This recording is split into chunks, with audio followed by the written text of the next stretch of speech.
A teď si stoupni, frajerko.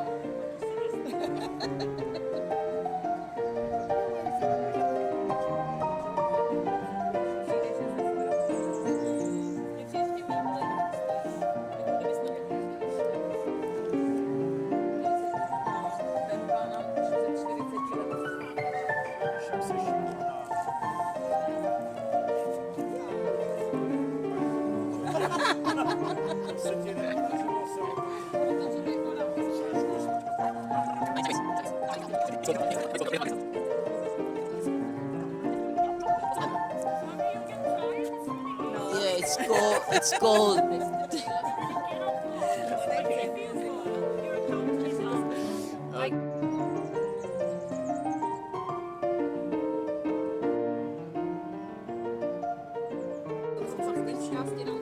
Hezky. Dobrý. Táta odjíždí.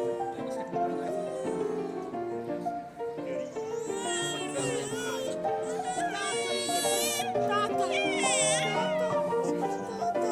Jede pryč. Kam jede ten táta?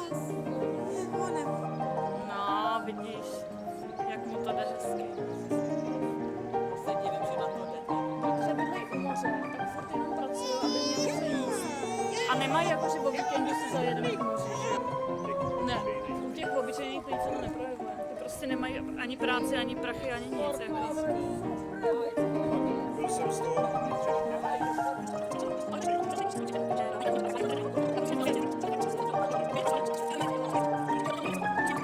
How was it? How was it? It's good. Yeah. It's easy, right? Yes.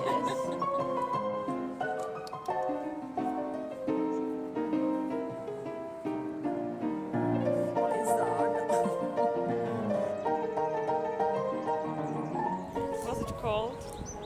Water is really, really cold. But you did it. Yes. I'm not afraid of paddle boarding, but I'm afraid of cold water. It's really, really cold.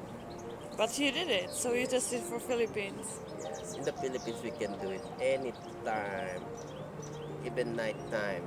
The water is still not that cold, but it's more warmer. But here, even in summer, it's really, really cold. Maybe I last summer. Yeah. I last only 3 minutes or 2 minutes in this river. It's really cold. But you did it. Yeah.